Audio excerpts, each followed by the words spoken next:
Facing challenges and overcoming setbacks is part of doing business.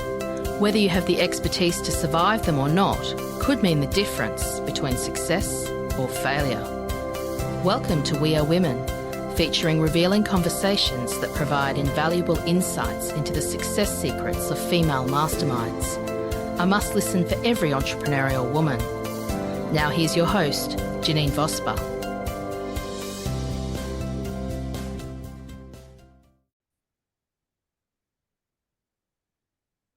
Hi, it's Janine Vosper and welcome to this episode of the We Are Women podcast. Today I have got Samantha Barnett.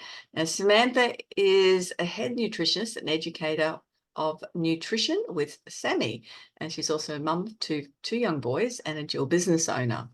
Her personal journey marked the onset of anxiety and panic disorder from a very young age, and it fueled her mission to understand her own body and the connection between nutrition, mental health, and overall well-being.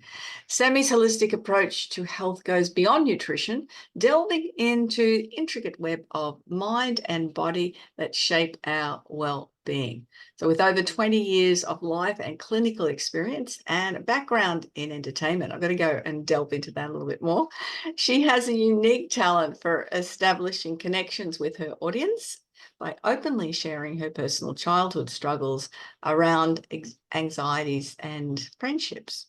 She keeps children and adults engaged by demonstrating how their daily health choices can directly impact the aspects or all aspects of their life and truly matter to them. So this is going to be a whole lot of fun. I'm so looking forward. I met Sammy at a networking event and I went, she's got to be on the podcast. So welcome, Sammy. Thank you for having me. I'm happy to be here. The entertainment and the nutrition part, tell me how that goes together. Well, one of my first jobs ever was I was actually a clown. And I entertained kids, funnily enough, and that sort of stemmed into acting. I was in a few films, and I absolutely loved it. And I also I used to host dating like sort of groups for adults as well. So it wasn't just the kids. And for some reason, I just ended up on stage doing what I'm doing now, funnily enough, because I kind of pushed myself there to face my own anxiety demons, which we can talk about later. But it sort of did a full circle. After I did my nutrition, I had my clinic, lots of people coming into my clinic. And I said to my hubby one day, I had sort of like an epiphany where I just thought, I don't want to just sit in my clinic. I'm more than that. I want to entertain. I love talking about the body and I can do it in a really fun way and combine like those skills. And so this is where I've ended up now. It's funny where you end up in life. It is funny, but isn't it wonderful to wake up every single day and go, oh, I'm combining all my loves and I just doing what I meant to be here on this purpose on earth, this plane at this time. It is. And I think I've met so many people who are very afraid to do that because they've invested so much time in studies and doing something, and they want to be sort of fit into the normal box of what that profession is. So I don't know anyone else who's doing what I'm doing as a clinically trained nutritionist. So it was very scary to just say, I'm just going to try it and see if it works, and kind of push all of my studies sort of not away, but I'm sort of focusing on a different area now. So yeah. And being able to tell your story with it because, you know, as listeners are really aware, that's the part that I think resonates with people. If you can combine the story with your purpose in life and what you're doing, then people really will remember that and connect with that, as opposed to, you know, you must do this type of aspect. Absolutely. I actually had a beautiful moment. I had back-to-back workshops in the school holidays. And there's probably about 5-10 minutes where I talk about my struggles with school. I was having like 10 to 20 panic attacks a day. I had panic disorder. I didn't like myself. I was very shy at school and very reserved. I wasn't at school for like 6 months in grade 6 because I was so scared to go to school. My mum just couldn't get me there. And when I run these workshops and I share my experience, it's so interesting to see how quiet all of these kids go. Like, these kids are just really loud and having fun, but it's just like I've caught their attention. And at the end of the workshop, I have maybe 3 or 4 of the kids out of a group of 50 come up to me and say, I have panic disorder. And I'm so glad that this is normal and that there's a future for me and that I can be aware of how my body works and be empowered to make different choices around what I'm eating, and that actually impacts on, how their body works and functions. It's just so That's rewarding. oh my gosh, that is incredibly powerful. Mm. And for to have that impact on a 10 or 11-year-old, Yeah. not Yes. necessarily, it's great to have an impact on a 40 or 50-year-old, but to have it on a 10 or On 11-year-old, kids. yeah, that's Absolutely. going to make a difference to the rest of their life then, as to Yeah. how they could possibly see that, or just being that awareness of it. I think that's the biggest thing, isn't it? I cannot imagine what you Absolutely. went through. I really I was very alone, and I actually had, because it was a long, like, I'm 40 next year and I was only 11 when I first started getting them. And back then people didn't talk about anxiety. Like, kids didn't know what that was back then. And I thought I was dying. I literally thought I was dying, and my mum didn't know what to do. My parents were going through a separation, and so she was sort of anxious about the whole thing herself. And every time a panic attack would come on, like, as I said, they were happening every hour or so. I just honestly thought I was going crazy. And they did CAT scans. They sent me from doctor to doctor until I found, my mum came across this book called Living with It, not the Stephen King book, Living with It. And oh gosh, I can't remember the name of the author, but Bev Despot or something like that. You'd have to look it up. Mhm. And it was aimed at anxiety and panic disorder for children, and it was very cartoon-like, and there were sections in it that I could get parents or teachers or friends to read to understand what I was actually going through, so I didn't feel alone anymore. And I've actually met people my age now through networking events who actually had a similar story with panic disorder at a young age. So I'm hearing it more and more often these days, young kids getting it. And it's really scary when you don't know what's happening in your body. Mhm. If you've ever had a panic attack before, it's very scary. Do you, I mean, it's pretty hard to compare then, but do you think that there was something that may have triggered it? You mentioned your parents were separating, or that started. Yeah, definitely. And that's sort of been my lifelong journey, is to discover my body and understand why it is being weird and doing these unusual things. Mm. And for me, it sort of started with learning that things like caffeine and watching scary movies, sort of these were triggering me. Eating a lot of sugar, I found, was a trigger. And I was slowly starting to understand the triggers more so. But I actually became obsessed with eating really, really healthy, very nutritiously, because I realized what I was eating was having a big impact on my mental health. And it wasn't until I had children, I realized I couldn't control everything that I was eating. And I had realized I actually developed orthorexia, which is a fear of unhealthy foods. And I actually see I've seen a lot of women in their 40s, 50s, and 60s coming into my clinic who have orthorexia. They've got this constant counting calorie fear of carbohydrates or anything. And yeah, I developed a really unhealthy relationship with food. So that provided me with anxiety. I ended up having panic and anxiety about the foods I was eating. Like, if it wasn't organic or if I didn't have a healthy option, that panic would be there. So it extended on to the next level of learning, was to get to know my body and realize it's not just about the food I'm eating, but loving and being kind to myself in all ways. And that started my journey of self-love, so to speak. Yeah, that's important, Yeah. isn't it? And you're saying, that's sort of in the journey of figuring out the triggers, which is important. And we're Yeah. talking nutrition today, which is obviously, a component. But you also mentioned scary movies, and so there would be. I Yeah. mean, there's other things that are triggers. I have to tell you a story. I think I was about 11 or 12, and my mum had gone out in the evening, and my dad had fallen asleep on the lounge, and he I'd got up and he'd been watching a scary movie, and I started watching it, and I just I could not turn it off. I couldn't. I was in so much fear. I rang my grandmother, and I Oh gosh. said, Nana, I can't, I'm here by myself. I really wasn't, and she taught me Oh. how to turn it off. And I don't watch scary movies. I just don't. See, I enjoy don't scary movies now. I like the sensation and feeling, but I mean, I like all like the Jaws, and I know it sounds weird, but I've learned to deal with that sort of sensation and feeling in my body. But Yeah. man, when I was a kid, I was the same. My grandma used to show me, like, we'd watch Jaws when I was like maybe 8 or 9 years old, and then she'd take us to the beach the next day. I'd be like, what are you doing? Yeah, I do like suspense, but yeah, Yeah. I'm never going to watch Yeah. Friday the So 13th type of movie. oh yeah, no, my hubby said to me, "You're never ever watching what's that Freddy Krueger one? Chucky. Where he gets the Freddy Krueger where he gets you in, is it Nightmare on Elm Street? He's like, I've heard the because names of them, but I haven't. yeah, I accidentally watched a scary movie once. I was sitting up watching a midday movie, and I thought it was just a bunch of like women over in Ireland or something doing some cave diving. I thought, oh, this is cool.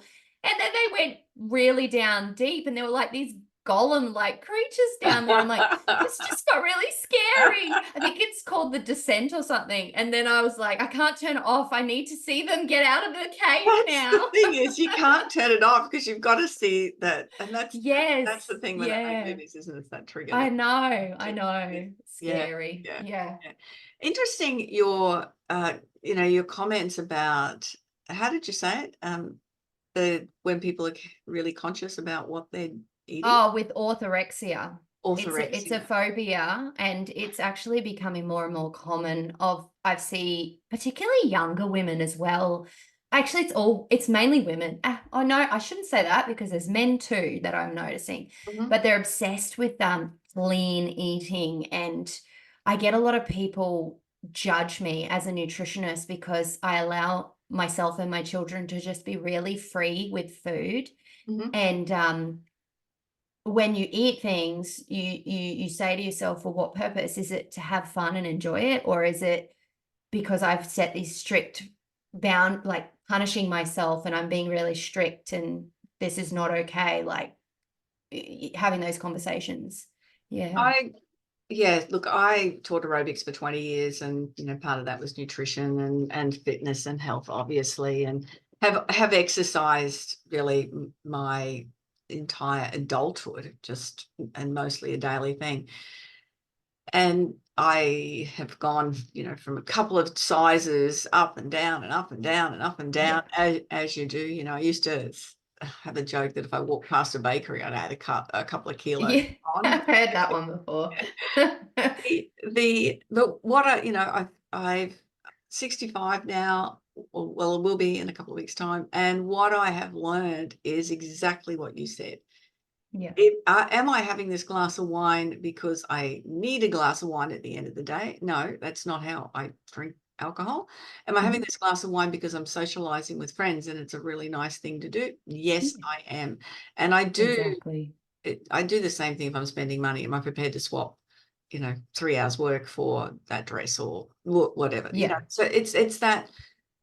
Nothing is good or bad, is it, Sam? No. And I think that's the problem. We put these tags on foods and it's just either nutritious or it's not. I don't like the term healthy. I don't think food can be healthy. I think people can be healthy, but I think food can be nutritious or not. And I've actually learned that from a Dr. Libby. I absolutely loved following her years ago when I first started studying, and the way that she did things, which was quite inspiring. And she never really followed the trends and fads of what nutrition can be. And the funny thing is that you can study and study and study and learn, and nearly everything that you put in your body, you can look at a positive or a negative towards it.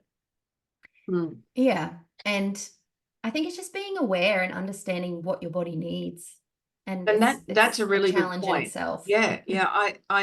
I know the things, if I put in my body, that that will feel bloated, or that will feel a bit uncomfortable, or definitely don't have that late at night, or even after a meal time at night. That just doesn't work for me. So it's, and sometimes I still will have that, that Yeah, you get have the a dessert when we're choice. out somewhere, and I'll go, oh yeah, I'm dessert. And I Exactly. get home and go, oh, that was not a good idea. And it's not because of the calories, it's because it's Yeah, sitting well. exactly.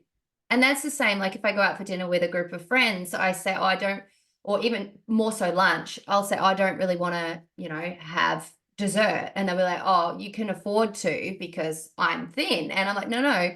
If I eat dessert, my blood sugar levels are going to be out and I'm going to get really tired. And I actually have a lot of work to do this afternoon, which is a priority for me at the moment because it's my passion. And I want them to understand that I'm not looking at the dessert and going, oh, I don't want to eat that because it'll make me fat. It'll make me this, like knowing the reasons behind the choices. And just eating one dessert isn't, it's not what you do sometimes, it's what you do all the time that matters. I had the conversation with one of the grandchildren on the weekend, and it was the sometimes food and the every time food. And I remember a funny story. One of my staff told me her son, they were out in the shopping centre, and he's pointed at this person and said, "Mummy, that lady has too much sometimes food." Yeah, it's all the time food. And it was done quite loudly. And you know what? I used to use that terminology with in moderation, and every single person who came into my clinic, their idea of moderation was different.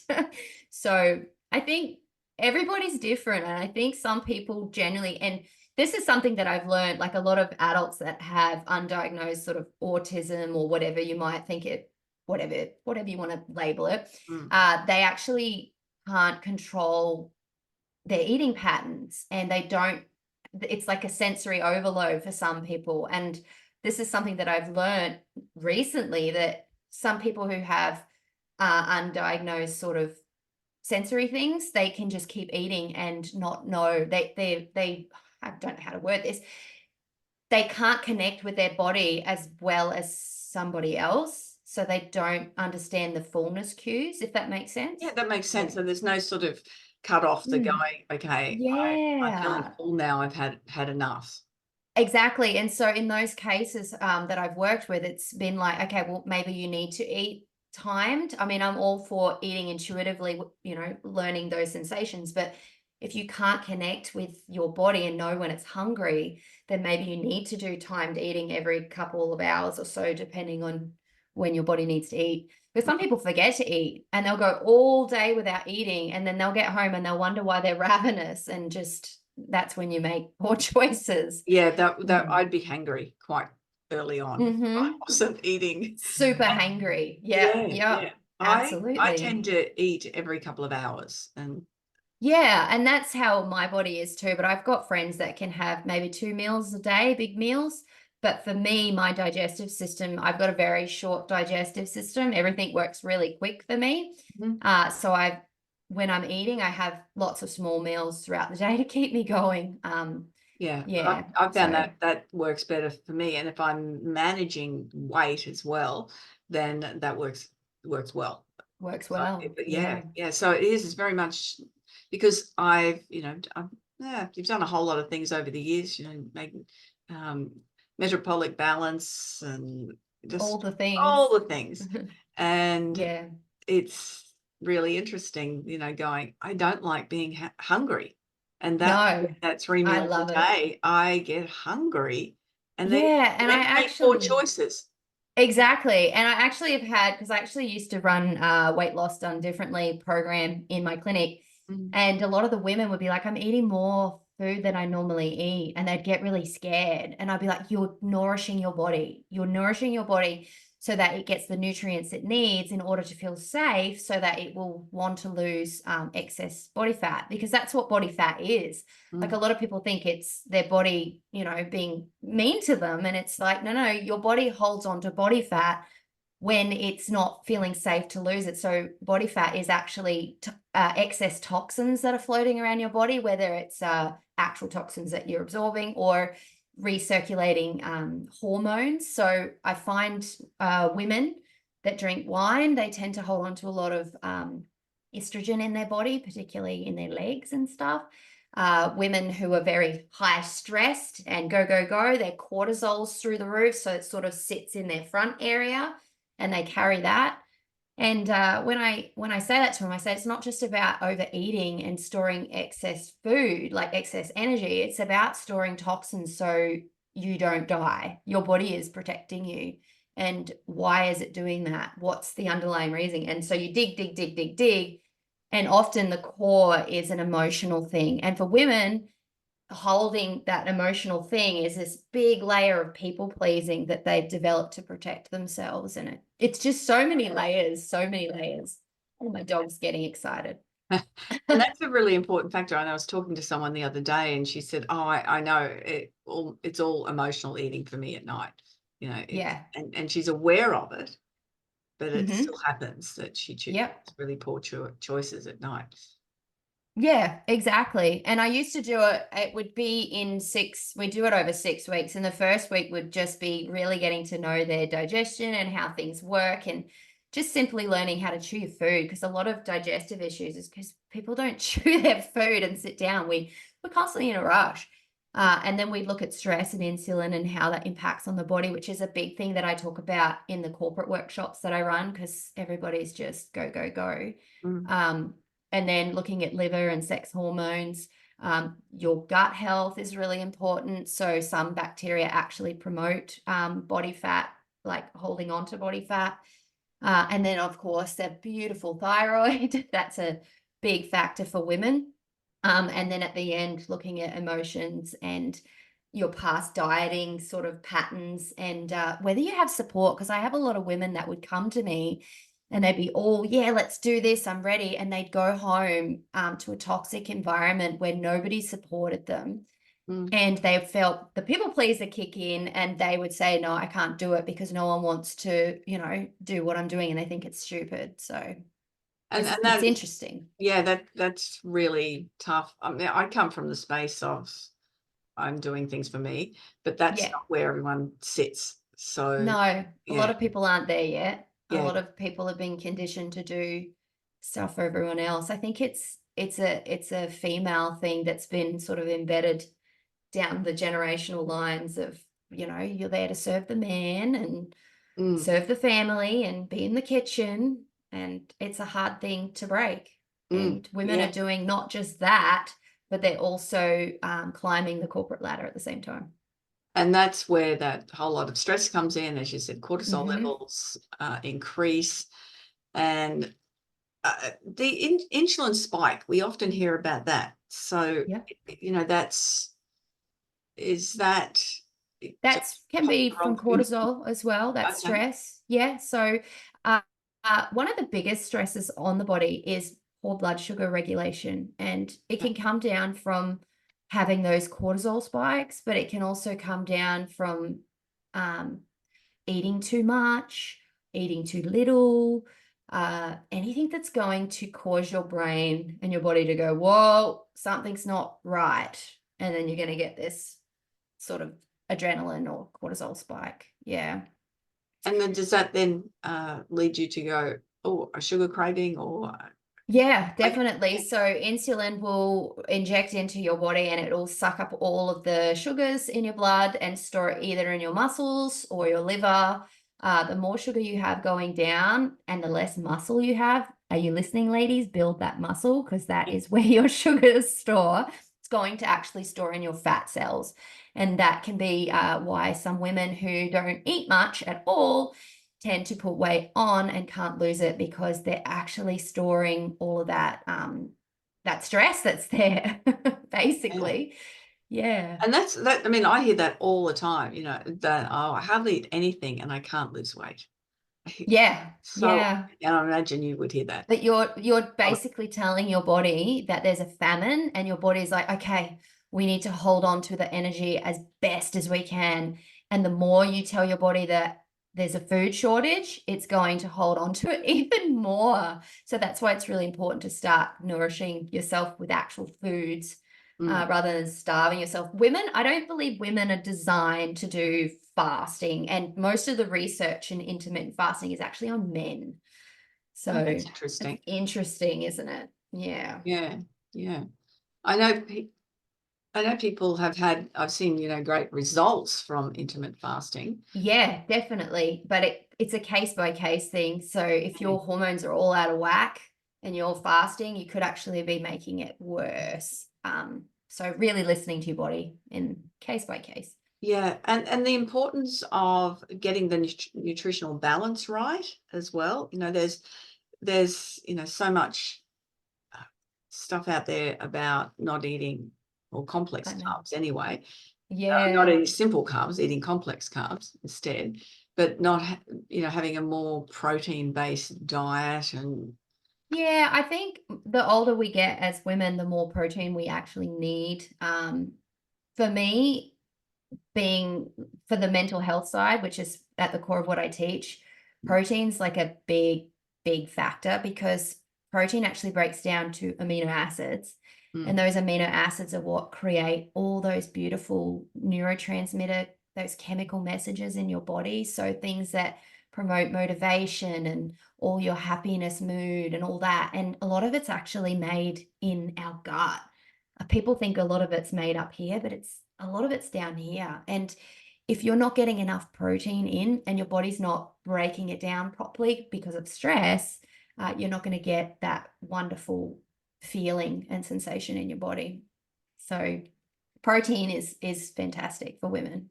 yes, I read an article recently. I was with somebody who doesn't eat very much protein at all and is my age, like very, very small amounts of it. And I was concerned. So I, just popped in some research that I checked out, just without trying to influence them, but just trying to influence them subtly. And I read that we can, after childhood, we can do without carbs for the rest of our life. And without Yeah. fat, we can do without fat for 6 months, but we Yeah. can do without protein for 70 days. Yeah, protein's sort of the blocks of everything going in your body. But that being said, with carbohydrates, a lot of women don't realize we need quality carbohydrates to create things like hormones and to get your thyroid working well. And I see so many women doing keto diets, and I also see a lot of women without their gallbladders now. And I haven't done a lot of research into that, but I wonder whether the two sort of go together because your gallbladder is responsible for making bile that helps to break down the fats in your body that you're eating, like the fats you're digesting. So That's really interesting. yeah, I think extreme dieting I'm not a fan of. No, this was just Yeah. what the body would survive with. This Yeah, wasn't telling you to yeah. do it. It was just what the body would It's survive. interesting. The Yeah. body's capable of so many things. I actually did a test on myself not long ago. I don't know if you've heard of pH 360. It's really cool. It goes into 6 different body types that there are, and it Okay. goes down to every little thing about it. And myself, I'm an activator, which means I can live on like a carnivore style diet, and that the vegan sort of diet would actually make me quite sick. Whereas a good friend of mine did it, and she's the complete opposite of me. So she's carries a little bit more body fat. She can have a couple of meals a day and be fine because she's got a very long digestive system. So if she did exactly the same diet as me, it wouldn't be good. It's like one person's poison, one person's diet kind of thing. Yeah.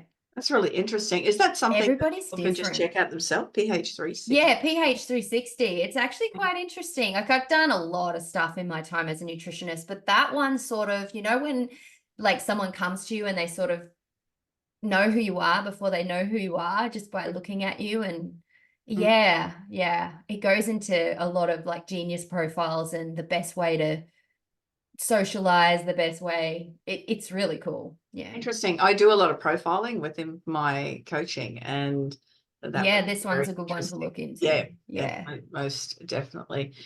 And obviously they cover nutrition as well. Yeah, Yeah. yeah, Yeah. that's a good component of that. I know what I'll be doing after we finish speaking. Yes, definitely.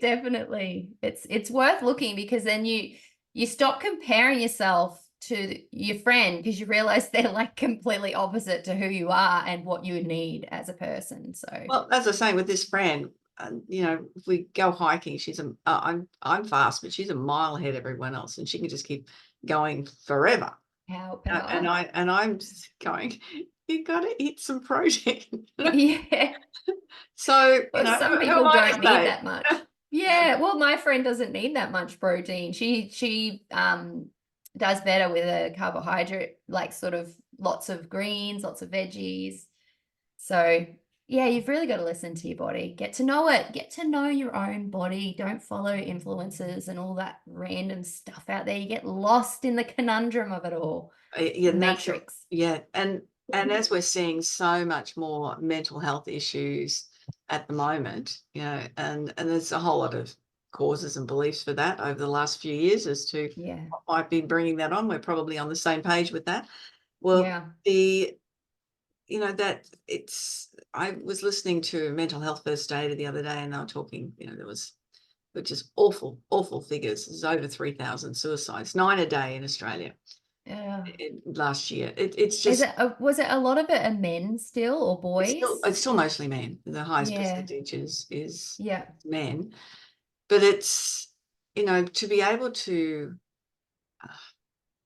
assist if diet is one of the tools that someone can have to Piece help of the them, pie. feeling like they can overcome the issues in their life, then that's a real bonus, whether it's men or women, or it's so important that we have as many tools as possible. Yeah, I totally get it. And I think a lot of people, they kind of have an idea of how to look after themselves nutrition wise. I mean, they know that going and making a nourishing salad with chicken is better than going through the KFC drive-through. But I often say to people, why do you do what you do when you know what you know? And a lot of it's stress. It drives us to these really not so great habits. Convenience.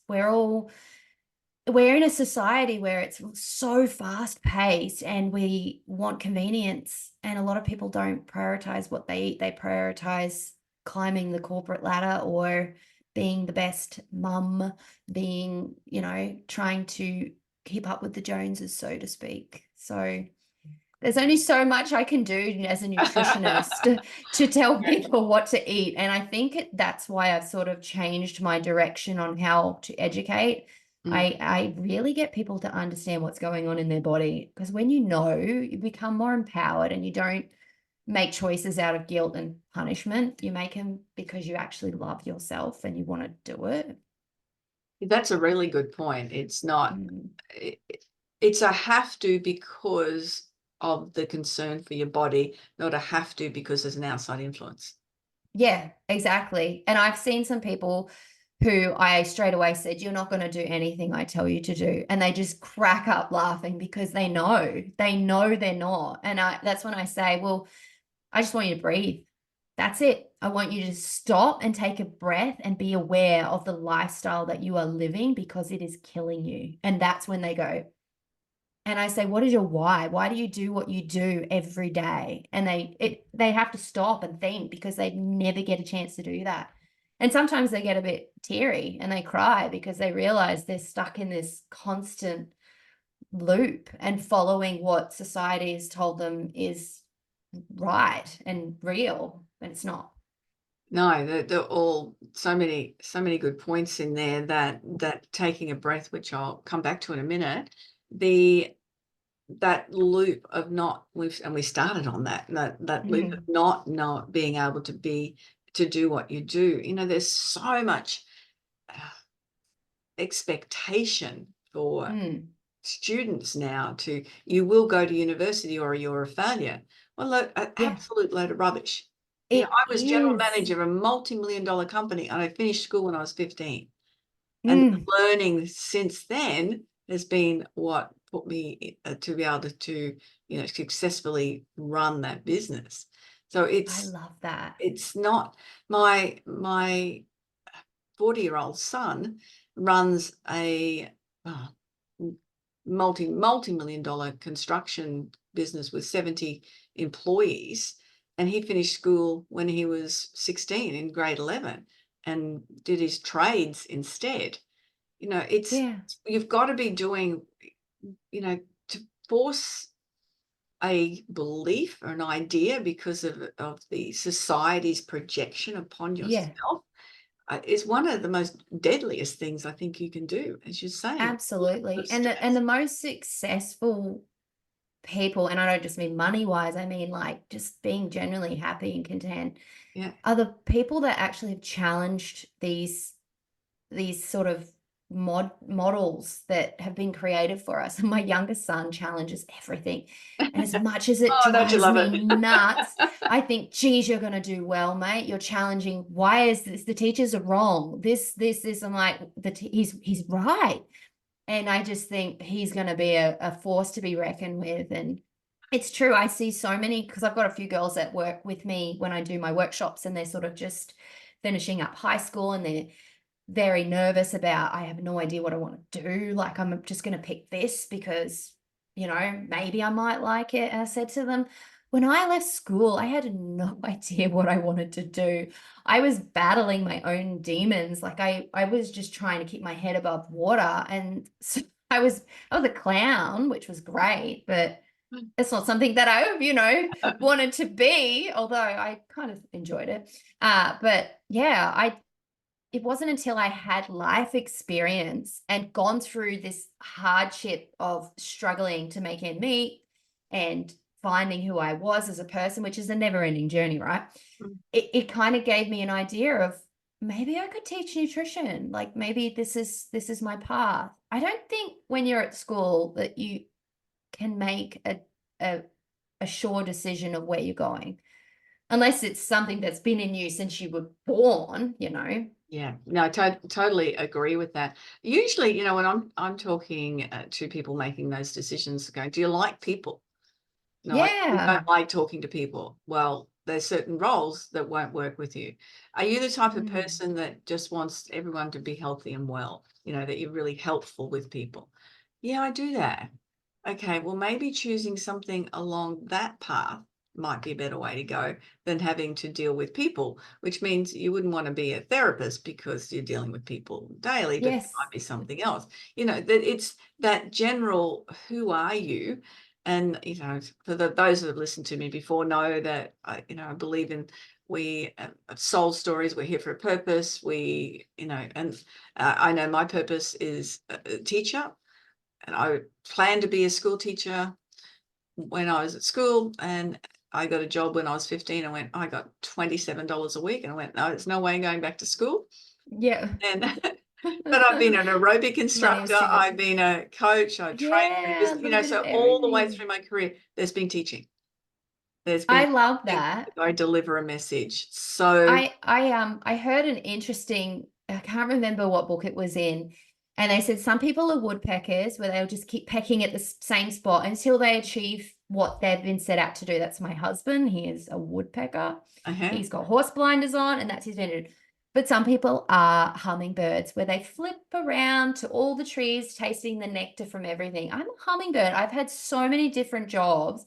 And even now as a nutritionist, even though I'm still in the industry, I'm trying a little bit of everything and sort of kind of, this is what I like now, but this isn't what I'm going to do forever. Like eventually I might end up somewhere else. Who knows? I love that analogy, that woodpecker or the Yeah, I thought and it I was think it's really a great cool. one for people listening just to visualize that, Yeah, what that yeah, might look like for them, because exactly. one of the roles in the GM role in the sales for that company, I was in that for 20 years. So it was still a long term, but I started as a rep and then, Worked your way. well, then stepped into management, and then, went into a 5-day fortnight for the last few years where I wanted to slowly get out of it, but also start my business on the side. And, I've always been one that, what do I want to do next and what do I need to prepare for it? So that's my Yeah. model, but that's because I'm a very A-type personality. I'm a little bit like that too. My goal has been sort of to challenge myself, because every time I challenge myself and put myself in the uncomfortable, come out of the little cave, I level up. So that's what I said to my kids. I level up. I'm gaming, level up. And yeah, and this is what I've done. And it was so scary for me the first time I went up on a stage with a couple hundred people talking.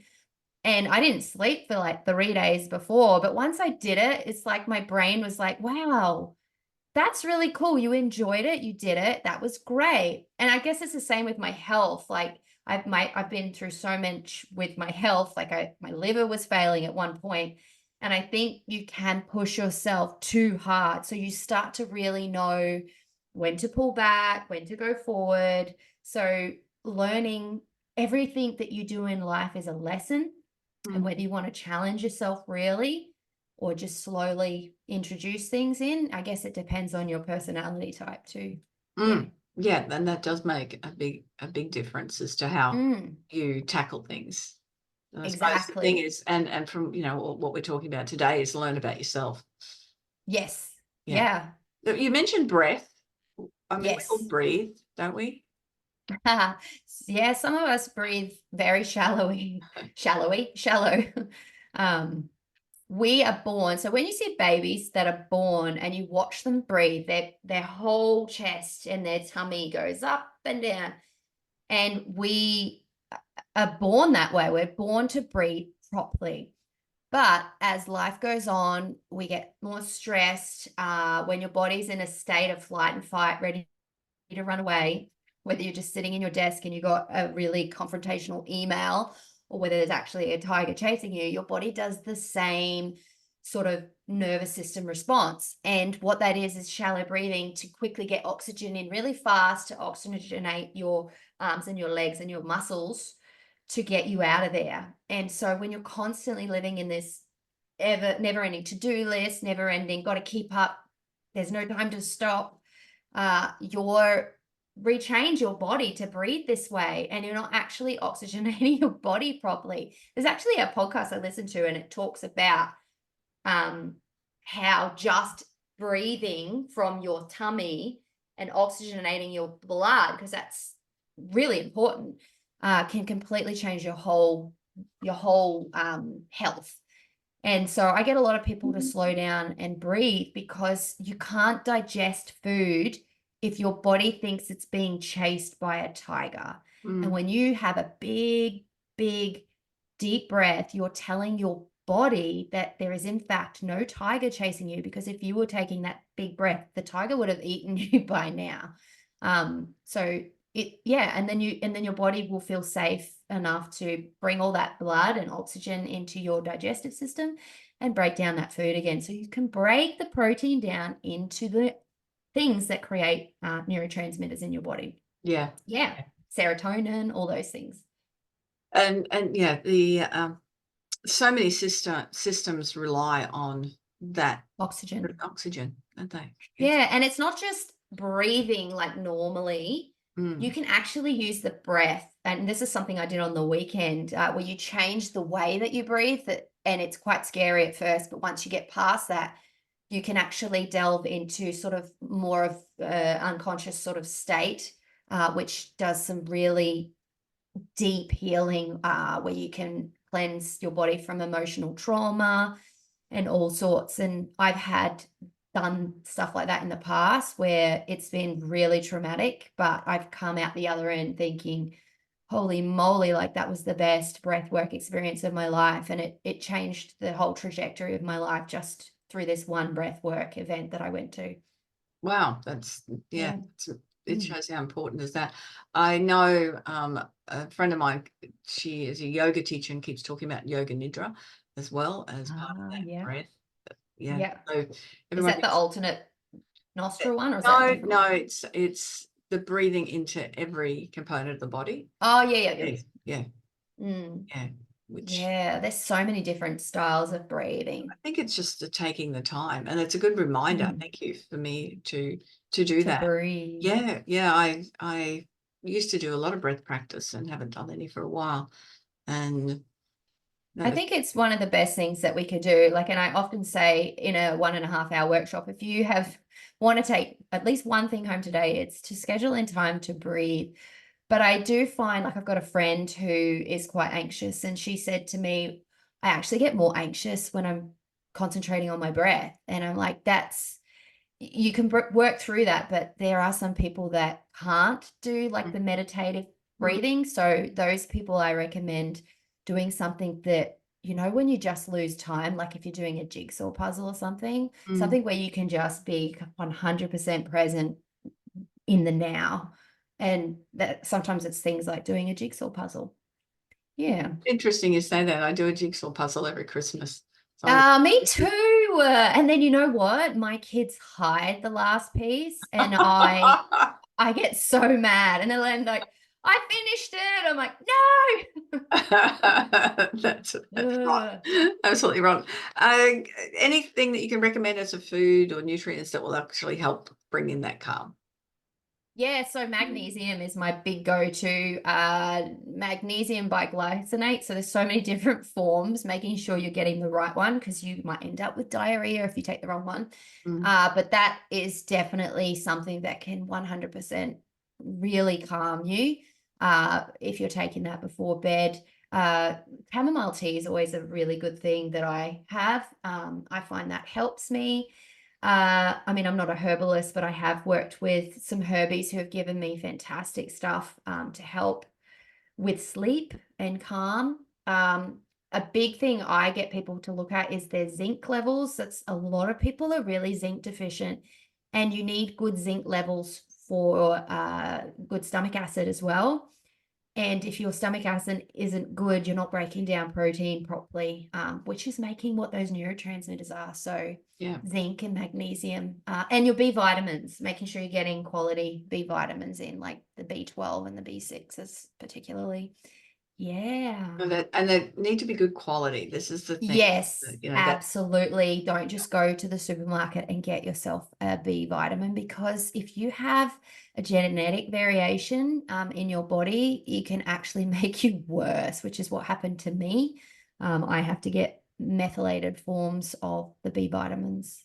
Otherwise, I get more anxious, and then all of a sudden I'm crying in the shower and I have no idea why. And it's supplements.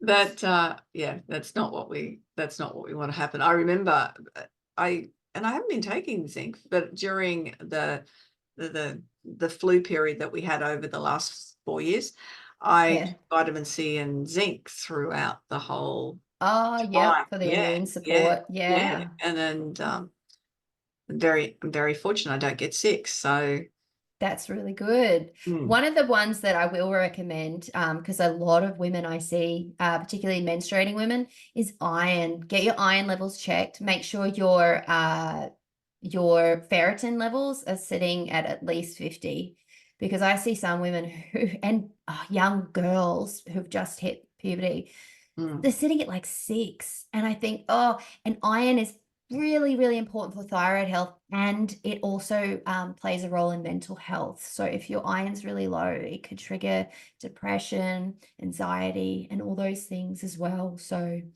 and really, I mean, if we can, the best way to get it is through food, isn't it? Absolutely. And if you're not getting it through food, what's blocking the iron absorption? Or is your menstrual cycle, are you really heavy periods? What's causing the heavy periods? Is it your liver? Like, are you eating properly, or are you eating lots of toxic things? Or what are you spraying on your body? Are you smelling toxic candles? Like, it's just a constant sort of, what else? Yeah. And I do find a lot of mums that come to me with their teenage daughters, they end up putting them on the pill because they're too stressed and busy to find out what the cause is. But then the pill ends up making them more anxious and depressed. So they end up going on antidepressants. And then all of a sudden they're in their 20s and they want to have babies.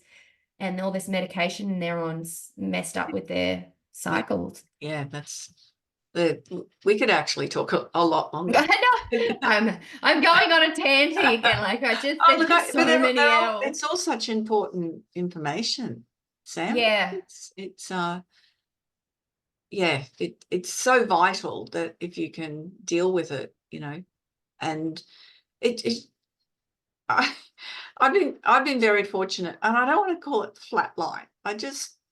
you know, I'm happy, I'm not happy, but I'm not Yeah. like that. Not extremes. No, I'm like this. Woo!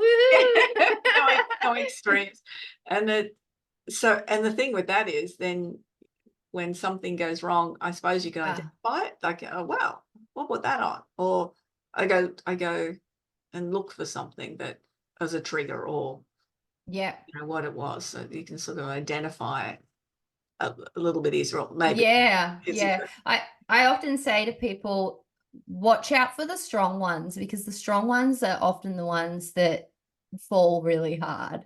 Like they put on this facade, which was what I used to be. I didn't want people to know that I was struggling, so I would always be like this, and then one day it was like, and I was down and out. I was in the hospital, my liver was failing, I was just down and out, and I didn't want to speak to anyone. And when it hits hard, it hits hard. It's scary. I've got a friend that does that, and it does, and they don't want to admit. They want to keep showing that they're strong and that they've got you, that you need to tell them that you've got them as well.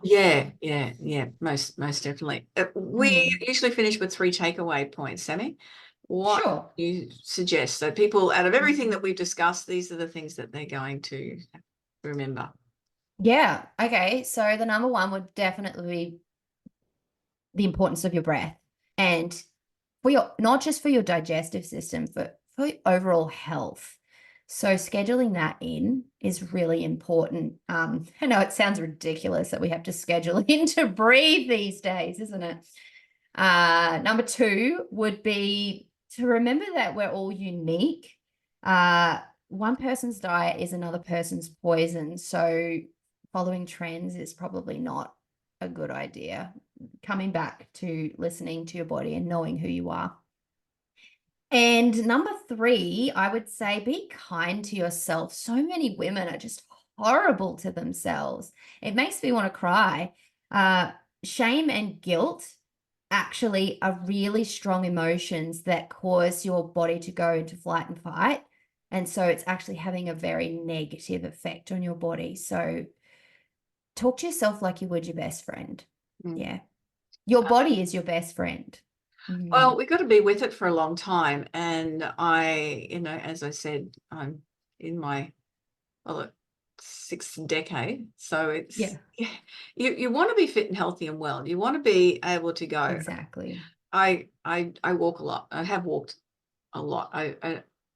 We were discussing this on the weekend with the grandchildren, and my app that I've got at the moment tells me how far I've walked, but it gives me a destination. So the other day, this year, I hit Los Angeles. Oh, wow. That's really cool. It is cool. Walking on water. I know. It didn't get wet at all. But he said, how far do you think you walked? Do you think you walked to the moon and back? Or do you think you that's sun? so I go, cool.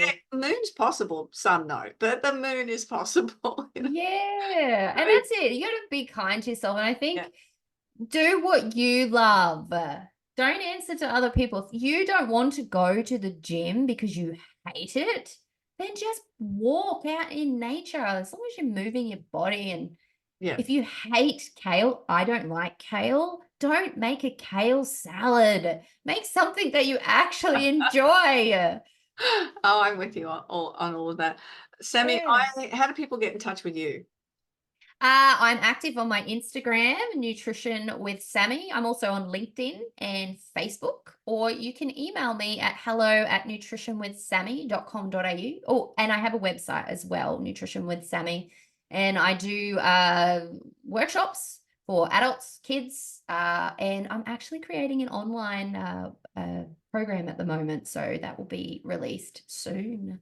Excellent. Oh, wow. So there's lots of ways. It doesn't matter where you're based and where other people are based. You can still. I do keynote speaking as well. So I travel all over Australia for that. So I'm happy to get my message out there and have some fun. Yeah. I think that's brilliant. It's such an important message. It is too. Thank you so much for your insights and your time and just a fun conversation. Good fun. Yeah. And that's another episode of the We Are Women podcast. Thank you very much for joining us once again. And I hope that what you've learned from Sammy, you'll be able to apply in your daily life. Remember to book your free strategy call at janinebosper.com. And if I can't help you, guess what? I have a lot of contacts who I can recommend that just might be able to assist you with having that success that you want in your business, the life that you want to live, and the way you want to live it.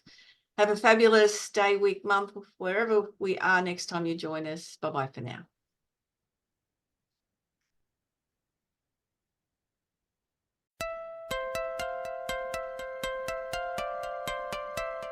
So, do you feel stuck in a rut in business?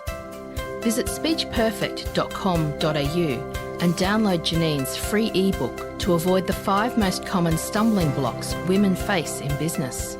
It's jam-packed full of tips to overcome the barriers that could be holding you back from the success that you dream your business will be.